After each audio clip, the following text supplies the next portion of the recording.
So dito nga mga kalpa, no, magpapalit pala tayo ng Paito steering cone na M series. Ayan. So extra smooth rotation to mga kalpa, maximum steel ball. So nasa worth 500 ito. Itong bearing. Ayan. So yung knuckle bearing kasi natin yung stock, ako na siya, tawag dito, malagutok na. So tuturo ko sa inyo kung paano mag-install ng ganito, no. Ito nga pala, pagka gusto ninyong bumili nito, iwan ko yung link dyan sa baba mga kalpa, no. Pati dyan sa pin comment at dyan sa description box. So ayan, so magandang klase ito, hindi ito sponsored, binili natin ito. Tara, let's go.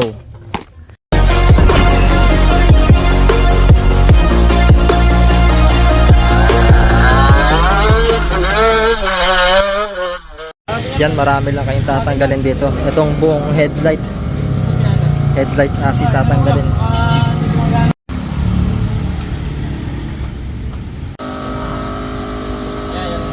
Dapat yan pag ililiko mo, sasabay siya, no? Hindi ganyan na nag-stop na. Oh. Nag-stop, no? Kaya pag liliko ko, parang nagpe-preno. Malagotok. Ayan yung mga pinagtatanggal, oh. And buong harap dito tatanggalin. Size 17. Tsaka 14. Galing pa naman ako ng atok niyan. Lumuwang, no. Ayan, tatanggalin na rin dito lahat. Ayan, pahirapan magtanggal. Yan, ito na yung mga pinagtatanggal. Trabaho lang.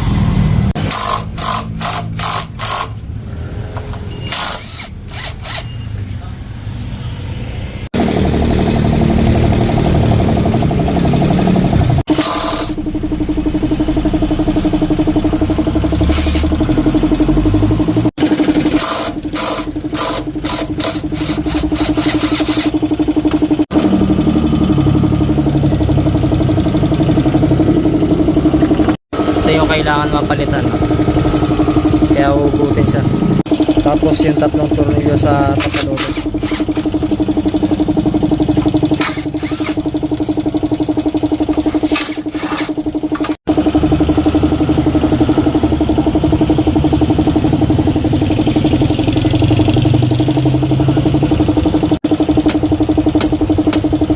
So hugutin na yung T-post.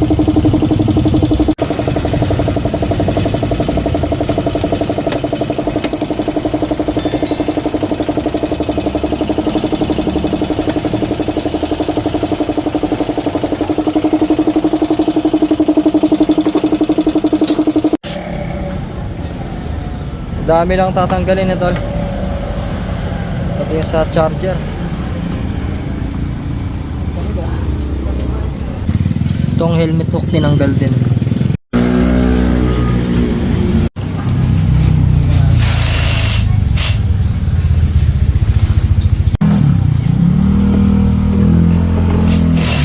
Daming ko nagkakalag, eh.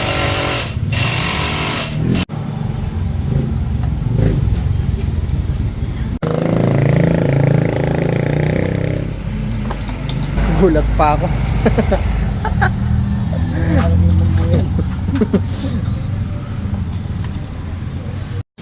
Ayan, bali ganito na yung itsura nya.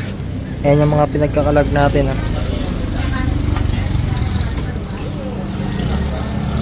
Mas kailangan ng yabe dito. Sagad mo.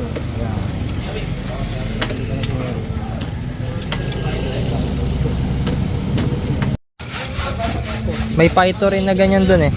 No? Meron? Ha? Ay, sporty yung isa.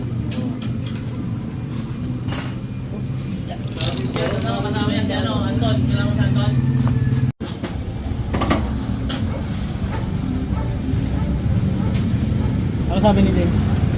Ito, tatanggalin na yung lock. Ano sabi niya? Wala Kalakalawang na, no? Durog-durog na. Tuyong tuyo. Ha? Tuyong tuyo. Tuyo na, no? After 3 years na eh.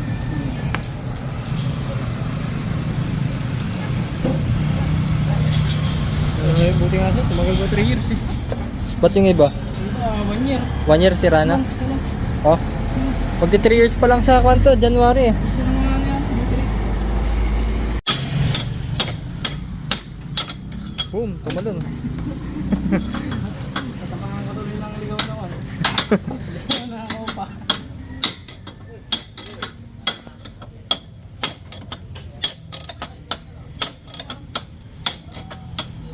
Lumilipad, no?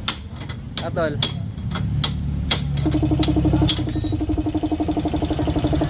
Ligaw na ko pa. Ito lang ipapalit natin. Paito. Extra smooth.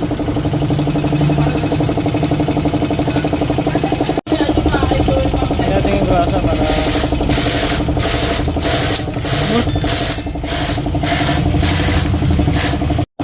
Ayan, lalagay lang ng grasa. Taas baba.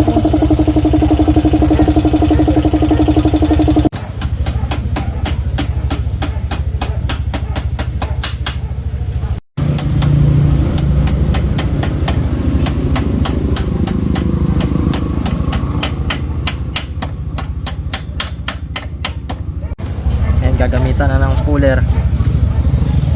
Ayan yung magigpit, no? Kabilaan eh.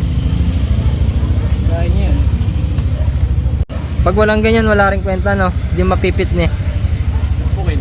Pupukuin, kaso pangit na, no? Kaya maganda talaga may puller, no?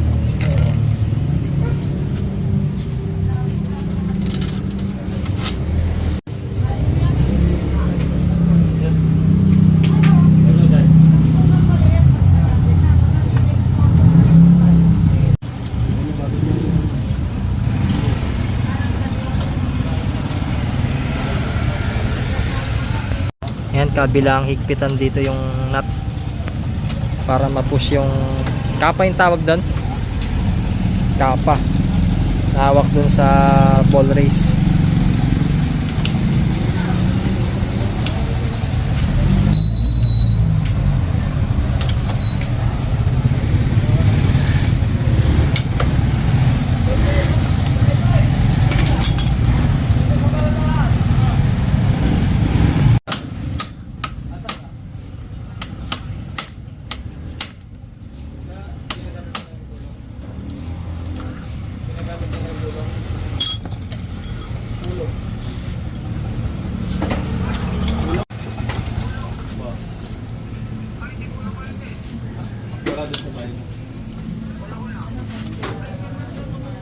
Kapit karapatay ko yung kalay? Ha? Nagkarapatay? Wala.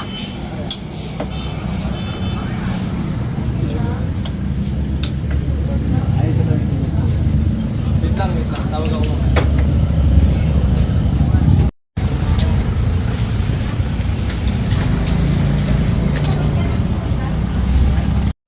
Ayan, dapat ganyan yung pagkakalapat ng kapa, pati dun sa baba, oh. Medyo malalim dito sa baba, no? Oo, malalim talaga yan.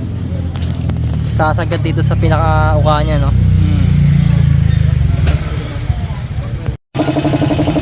Ayan, gagrasahan lang, no?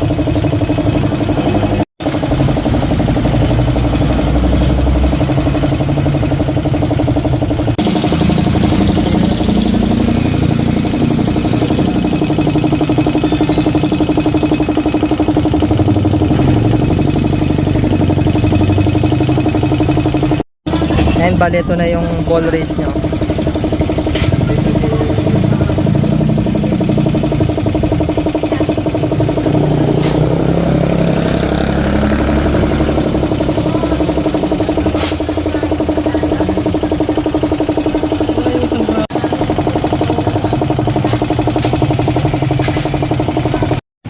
Yung sila ito tayo kagabi, yung wala yan.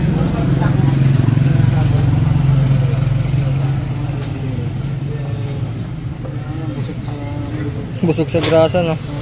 Yung kanina to, yung tuyo ni. Dito may tatanggalin pa sa tipos yung kapa rin.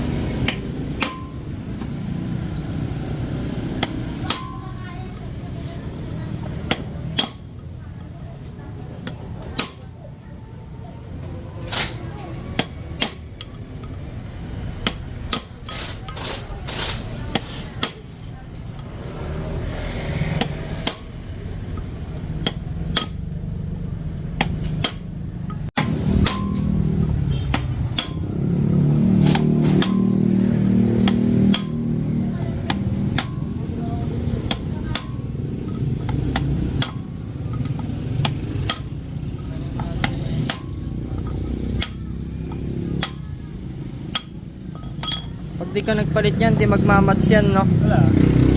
Kailangan bago lang. Kailangan bago lahat, no? Kasi set naman yan, eh. Parang hindi ka Oh, wala ring kwenta na pag di mo papalitan, eh. Pero importante, ito sumatulog.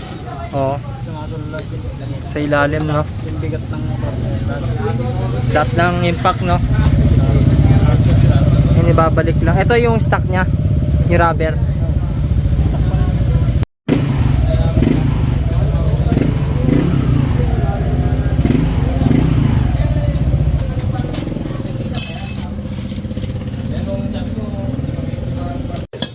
Tunap ko yan.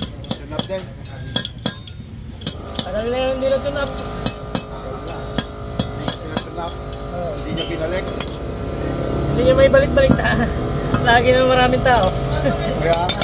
Hindi nga, ano, singit yun. Yung maharap, no? Pwede singit yun kung hindi nagbabantay yung ano. Nagpapagawa.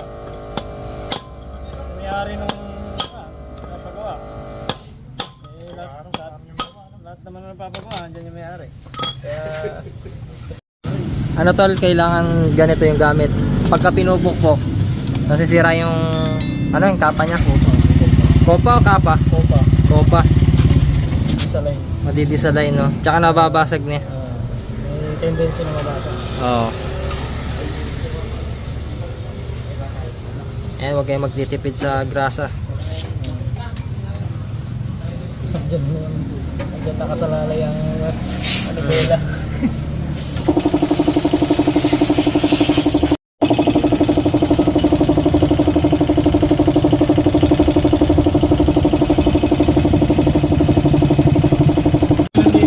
Oo.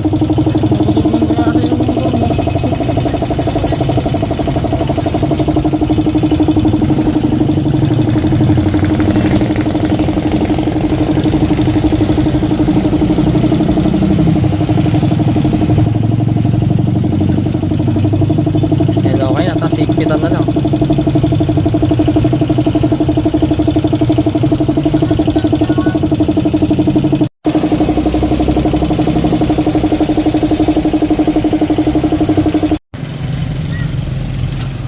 Yan, kakabit lang yung mga pinagtatanggal kanina.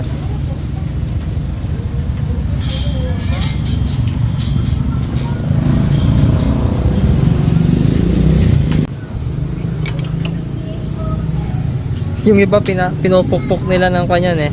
Flat screw, no? Kaya nabubungal. Kaya nasisira. Ha? Kaya nasisira. Anong tawag sa tools na yan, tol? Hindi rin alam eh. Basta pang kan, eh. Pang leg ng kan, no?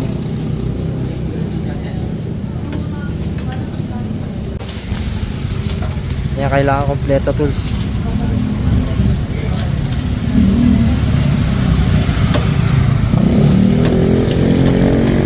Yan, okay, nakakabit na lang yung mga pinagtatanggal kanina.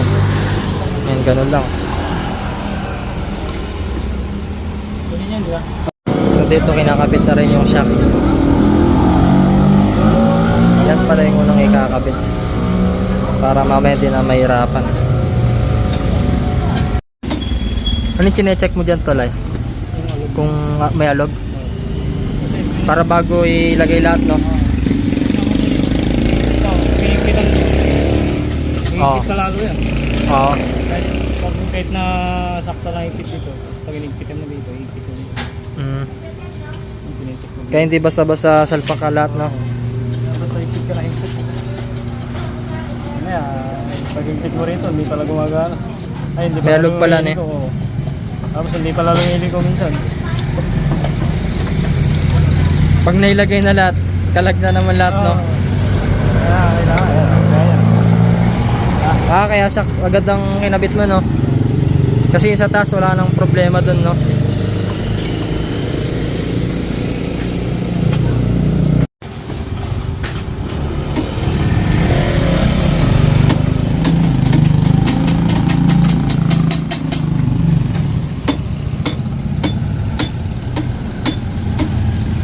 Ito yung importante sa lahat, yung tornilyo sa leg. Siyempre pakita na rin natin 14-17 yan.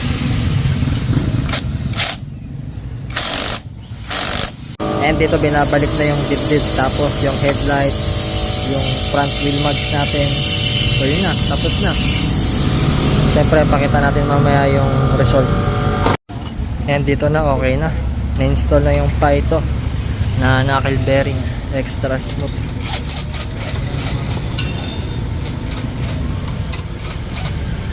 Check na natin.